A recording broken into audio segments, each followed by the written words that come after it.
भेद विज्ञान तो बहुत जल्दी हो जाता है।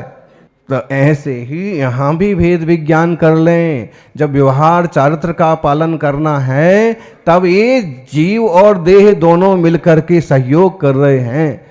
लेकिन जैसे ही अंतर्मुख हुए तो ये निर्णय पक्का होना चाहिए, देह देह है, जीव जीव है, चेतन चेतन है और तन तन है। विवेक हो, ऐसा निर्णय हो।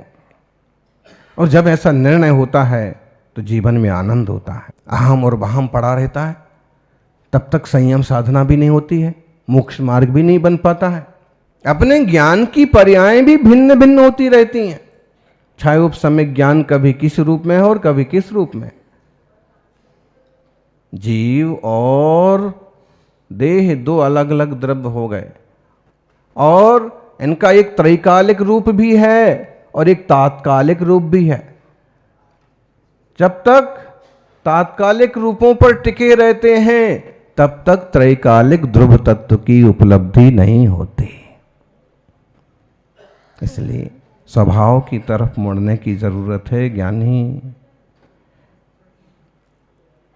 भ्रम की स्थिति बुरी चीज है। भ्रम से ही भ्रमण है। भ्रम मिट जाए तो भ्रमण मिट जाए। इनका भ्रम मिट गया। गृहस्थी नहीं देखी तो ही समझ में आ गया कि गृहस्थी में बड़ा जंजाल है। बूढ़े बाबा जी को देख करके युवाओं को वैराग्य हो गया। अरे भाई, जब इनने इतने साल में कुछ नहीं पाया तो हम कुछ पा लेंगे, इसकी क्या गारंटी है। राजा ययाति की कहानी आती है कि उसको कभी तृप्ति नहीं होती है। 100 साल हो गए, फिर उसने जाप किया, तप किया, एक देवता प्रसन्न हुआ, उसने कहा कि मैं मरना नहीं चाहता हूं। तो देवता ने कहा कि आप अपने किसी बेटे का जीवन ले लो। और ऐसे वो एक बेटे का जीवन ले लेता है। कहानी है वैदिक साहित्य की। फिर 100 साल जीता है, लेकिन फिर भी भोगों से पेट नहीं भरता। फिर कहता है, फिर वैसे ही करता है, फिर देवता कहता है, और ऐसे कितनी साल निकलते लेकिन उसको तृप्ति नहीं होती है। अब ये स्थिति हो गई कि कोई उन्हें जीवन देने को, अपना आयु देने को तैयार नहीं होता है। तो अंत में एक छोटा राजकुमार रहता है। कहा कि कोई नहीं दे रहा आपको आयुष्य, किसी किसी का तो आधा बीत गया है और आधा बचा है, तो आपको इतना ही देते 50 साल का, लेकिन मैं अभी केवल 8-10 साल का हूं, मेरा पूरा 90 साल का आयुष्य आपके लिए समर्पित। राजा ने कहा, बेटे तुमने तो अभी संसार में कुछ देखा ही नहीं, तुम कैसे दे रहे हो आयुष्य। उसने कहा कि एक तो आपकी तड़प, कि आप इतने भोगों के लिए इतने लालायत हैं कि आपको खूब जीने की कांक्षा है और कोई आपको अब आयुष्य देने को तैयार नहीं। सब कह रहे हैं कि 10 जने तो आयु दे करके चले गए, लेकिन तुम्हें तृप्ति नहीं हुई, अब आपके पीछे मरने को कोई तैयार नहीं। उसने कहा, लेकिन मैं तैयार हूं। राजा ने कहा कि तुम क्यों, तुमने तो कुछ देखा भी नहीं। उसने बहुत सुंदर जवाब दिया, जब सैकड़ों जिंदगी लेकर के, बड़ी बड़ी आयु लेकर के आपको तृप्ति नहीं हुई, तो इन आने वाले 80-90 साल में मुझे तृप्ति हो जाएगी, इसकी क्या गारंटी है। इसलिए मैं आज से ही छोड़ता हूं। कहते हैं अब राजा की आंखें खुल गईं और पोते के साथ राजा ने भी सब कुछ छोड़ दिया। दादा की आंखें खुल गईं तो पोते की दीक्षा के साथ दादा की भी। भ्रम तो बड़े बड़े लोगों को हो जाता है। मथुरा की कहानी जो है, सप्त रिद्धिधारी मुनिराज आते हैं और सेठ को भ्रम हो जाता है, चातुर्मास में मुनिराज कैसे आ गए और साथ साथ मुनिराज, ऐसे लगता है कोई बनावटी महाराज है। सेठ ने तो पड़गाहन नहीं किया, लेकिन सेठानी ने पड़गाहन किया। सेठ जी की जितनी सेठानी थी, बहुएं थी, सबने पड़गाहन किया। श्रद्धालु थी, उनने पड़गाहन किया। कई बार सेठ लोग जो है चूक जाते हैं, भ्रम में पड़ जाते हैं। कई बार सेठानियां भी पड़ जाती हैं, लेकिन वहां सेठ जी चक्कर में पड़ गए कि चतुर्मास में मुनि आ ही नहीं सकते, तो कोई द्रव्यलिंगी हैं, चलो रानियां सेठानियां पड़ गाती, हार होता है तो होने दो, अपन को तो जाना भी नहीं है। गए भी नहीं। फिर जब मुनिराज आहार करके विहार कर विहार करते हुए जिनालय के दर्शन करके आगे बढ़े तो वहाँ डीटी भट्टारक विराजमान थे। उन बड़े महाराज ने उन सब सातों मुनियों को वंदन किया, खड़े हो गए और फिर मुनि भी चले गए। सेठ को मालूम पड़ा तो वो भी दौड़े दौड़े मंदिर पहुंचे और मुनिराज जो वहां विराजमान थे उनसे कहा कि रानियां सेठानियां भी पहुंची और उनको देख करके ही मुनिराज बोल पड़े, सेठ जी तुम तो बहुत धन्य हो, आज एक साथ 7 चारण रिद्धिधारी श्री मनभय मुनिराज वगैरह सबके, श्री निश्चय वगैरह सब मुनिराजों के एक साथ आपके यहाँ आहार हो गए, आप धन्य हैं। सेठ जो है अपना माथा कूटने लगा, कहने लगा हे गुरुदेव मैं महापापी हूं, मैंने तो उन्हें द्रव्यलिंगी और मिथ्या दृष्टि तक समझ लिया। ये तो सौभाग्य रहा वे सेठानियों का कि उनने अपनी श्रद्धा के बल पे पड़गाहन किया और हमारे घर में उनके चरण पड़ गए। बहुत बार ये भूल हो जाती है लोगों से। दुबले पतले बूढ़े मुनि महाराज दिखे तो वाह क्या है, ठीक है करा दो, कोई भी करा दो। हाँ ऐसे लोग मिलेंगे, खुद निकल जाएंगे। परसों की बात है अभी, बहुत कम लोग होते हैं खुद ही बैठे। एक शुल्लक जी को लेके आए अशोक जी, तो मैंने कहा कि किसके आहार हुए, तो बोले एक शुल्लक जी और एक शुल्लिका जी। हमने कहा अच्छा बहुत अच्छा। बोले कि कोई भी महाराज हो, मैं तो शांति से बैठ के पूरा आहार कराता हूँ, बहुत आनंद आता, पूरा आहार कराया। महाराज जी को, मुनिराज को, माता जी को, संयमी को संयम की पूंजी वाला समझो। उनके प्रवचन या उनकी देह पर मत जाओ, और आप उस पर रहेंगे कि इनके पास साधना की पूंजी है, तो आपको शुल्लक जी को आहार कराने में भी बहुत आनंद आएगा। उसी चेहरे उसी खुशी के साथ जवाब दिया, अच्छा आनंद से आहार हुआ, आहार संपन्न हुआ। आचार्य महाराज का, मुनिराज का पधारना हो तो अच्छी बात है, लेकिन अपरिचित साधक भी हों तब भी। ये भ्रम कर लिया सेठ ने और पछताना पड़ा। मुनिराज बोले कि देखो कितनी बड़ी गलती कर दी आप, अब पछताए होत क्या। चाहे वह देवशास्त्र गुरु हो, चाहे वो तत्व ज्ञान हो, चाहे वह धर्म सभा हो, चाहे साधर्मी जन हो, फिजूल के भ्रम नहीं पालना चाहिए। भ्रम पलवाने वाले लोग मिल जाएंगे। आपकी श्रद्धा तो अच्छी थी, लेकिन किसी ने कान भर दिए। आप तो रोज रोज सेवा करते हो, रोज रोज जाते हो महाराज के पास, लेकिन आपको पता है महाराज सामायिक करते भी हैं। देखो तो महाराज 9:30 बजे आशीर्वाद दे रहे रात को, ऐसे होते हैं महाराज। अब आपकी श्रद्धा पर कहीं ना कहीं चोट पाड़ी जाएगी। अच्छा मान लीजिए किसी की समाधि संलेखनारत कोई बुजुर्ग थे, धर्मात्मा श्रावक, और योग संयोग मोबाइल पर उनको नमोकार सुना रहे हों कि भैया सब छोड़ो, विकल्प छोड़ो, शांति से समाधि कर। देखो बातें मोबाइल पर करते हैं। अब आपकी श्रद्धा को ऐसे 2-4 ठोकने लगेंगी और आप नहीं, तो भी ठीक नहीं मान, महाराज ही नहीं है, इससे अच्छे तो बोले हम हैं। अरे मामला समझो, बात क्या है, कारण क्या है। बरसों की साधना वाले साधक ऐसे ही थोड़ी किसी चीज पर आ जाएंगे। रात को अगर बोल भी पड़े तो समझ लो या तो किसी की संलेखना चल रही है, या कोई मरणासन्न है, या फिर किसी आपात स्थिति है। न समझी में भ्रम बहुत जल्दी होते हैं। गुरु महाराज ने एक साधे श्रावक को प्रतिमा के व्रत दिए, शायद दुर्ग की घटना है, तो वो प्रतिमा धारी बना दिया और प्रवचन करने चले गए। वो पूजा करके अपने मस्त प्रवचन करके जैसे महाराज जी वापस आ रहे थे, तो कोई पंडित जी टाइप के व्यक्ति उनको समझा रहे थे, तुमने प्रतिमा ले ली, अब कैसे पालन करोगे, अब क्या करोगे प्रतिमा में, बोलो प्रतिमाओं में क्या होता है। तो उस भोले श्रावक ने उनको उत्तर दिया कि जो जो गुरु महाराज ने बताया मैं वो करूंगा।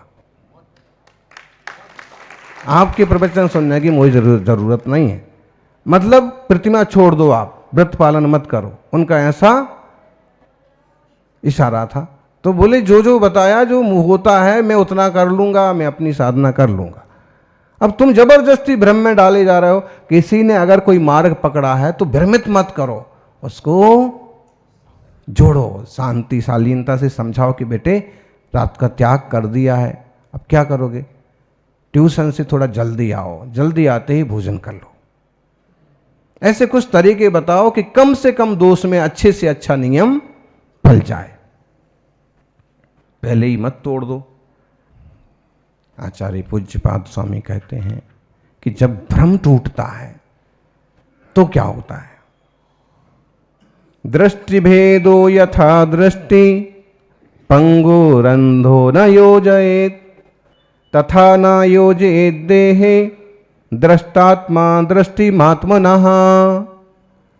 दृष्ट भेदो, जिसने भेद देख लिया है, जिसने पहचान लिया कि बेटे के साथ मां सोई है, जिसने पहचान लिया है कि मुनिराज भेद विज्ञानी हैं, परिस्थिति बस कुछ बोलते हों, कुछ क्रिया में ऊंचा नीचा हो जाए, लेकिन अंतरंग में कोई दोष नहीं है। जब एक बार निर्णय हो गया कि ये है और हम हैं, वस्तु वस्तु है और अवस्तु नाम की तो कोई चीज है ही नहीं, भूतार्थ तत्व को समझते हैं तो अभूतार्थ का बोध आपो आप हो जाता है। जब भ्रम जाता है तो सम्यक तो आता है। कहते हैं कि दृष्ट भेदो, जब भेद देख लिया तो ये अंधा है और ये लंगड़ा है, ये दोनों जोड़े हुए हैं, दोनों एक साथ मिलके काम कर रहे हैं, ये निर्णय हो गया। लेकिन हैं दो, अब थाली परोसी जाएगी, दो परोसी जाएंगी।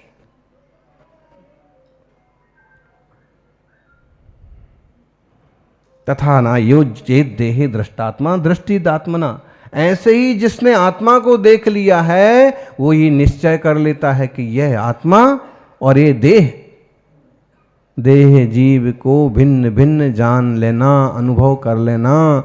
चोट लग गई, शरीर में चोट लगी है, ये शरीर की क्रिया है, ये चेतन की क्रिया है। जड़ जड़ है, चेतन चेतन है। कोई क्रिया जड़ थ रहो, शुष्क ज्ञान मां कोई, मार्ग माने मोक्ष नो, करुणा उपजे सोई। कोई केवल क्रियाओं में मस्त हो गए, कोई केवल सूखे ज्ञान में मस्त हो गए, और इनको देख करके बड़ी करुणा आती है ज्ञानी को कि ज्ञान और क्रिया का तो समतोल होना चाहिए। ज्ञान नए और क्रिया नए का तो जीवन में दोनों का स्थान होना चाहिए। लेकिन ये केवल बातें करने में लगे हैं और कि ये केवल क्रिया कांड में लगे। कोई विरला तत्व ज्ञानी होता है कि तत्व ज्ञान पूर्वक चारित्र का पालन करता है। अपन तत्व ज्ञान पूर्वक चारित्र का पालन करें, साधना के क्षेत्र में आगे बढ़ें। जब तक भूतार्थ का, वस्तु स्वभाव का सम्यक ज्ञान नहीं होता है, तब तक दृष्टि में सफाई नहीं होती है। भ्रम तो कहाँ से कहाँ ले जाता है। वज्रबाहु की कहानी, वज्रबाहु का विवाह हुआ राजकुमार का, और जब विवाह करके आ गए, बहू आ गई, रानी आ गई, इतना राग हुआ, इतना प्यार हुआ। पहले ऐसा ही होता था, पहले शादी होती थी फिर प्यार होता था, और आजकल पहले प्यार हो जाता है फिर शादी हो जाती है। और अब तो और प्री वेडिंग में जो कर्म बाद में करना है वो सब कर करा के पहले ही नक्की हो जाते हैं। बताइए कहाँ बचेगा अपनापन, कहाँ सम्मान बचेगा, कहाँ संस्कृति बचेगी। एकदम छिछलापन टाइप का आ गया। इसलिए शर्म भी जरूरी है और धर्म भी जरूरी है, लज्जा। मातृशक्ति का आभूषण लज्जा। लज्जा मतलब एक तरह की अब आप तो देखो टीवी सीरियल में या आजकल सड़क चलते देख लो, क्या पहने हैं, क्या कर रहे हैं। खैर उतना ना जाएं तो इतना जरूर अपन समझ ले कि वज्रबाहु तो जब साले जी लेने को आए कि अब बहन को लेके जाएंगे, तो वो कहते मैं भी साथ में जाऊंगा। पिता ने समझाया कि कोई पत्नी के साथ उसके साथ ससुराल जाता है? कोई नहीं जाता, लेकिन मैं जाऊंगा। दादा ने समझाया मैं तो जाऊंगा, इसके बिना मैं रह नहीं सकता। और जब चले, रास्ते में पड़ाव हुआ और भोर में जब पहाड़ की सुंदरता देखते देखते मुनिराज के चरण में पहुंचे, मुनि के दर्शन में डूब गए, वीतरागता में डूब गए। रागी किस क्षण वीतरागी हो जाए, उसका सौभाग्य। सालाजी ढूंढते ढूंढते आ गए, अरे आप यहाँ क्या कर रहे हो? मुनिराज को देख करके, अच्छा मुनि बनने का भाव है? अच्छा अच्छा, बहुत बढ़िया। यदि आप मुनि बनो तो मैं भी आपके साथ बन जाऊंगा।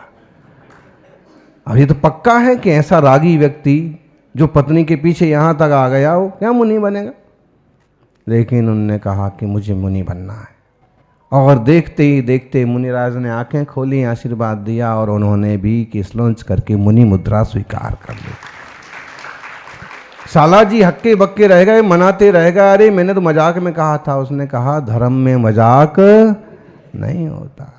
फिर उनने भी दीक्षा ले ली। बहन आ गई ढूंढते ढूंढते, जब देखा कि भाई ने भी दीक्षा ले ली और जिनके भरोसे जीवन होता है पति ने भी दीक्षा ले ली, अब मुझे भी क्या करना? कहते हैं आर्या का के पास जाकर के उनने भी दीक्षा। और घर पर जब दादा को मालूम पड़ा तो देखो पोता ने दीक्षा ले ली और मैं अभी तक घर में पड़ा हूं, तो दादा ने भी जाके दीक्षा ले ली, वो भी क्षुल्लक बन गए। तो संयम की साधना करने चले हैं अंकुर, मयंक, गणेश और यशवंत। सभी यशवंत हों, सब साधना मंगलमय हो और उत्तम परिणाम पूर्वक आत्मा स्वरूप की आराधना हो, यही मंगल भावना। विशुद्ध सागर जी के चरणों में विशुद्धि बढ़ती रहे। आप सबों की जय बोलिए 24 तीर्थंकर भगवान की।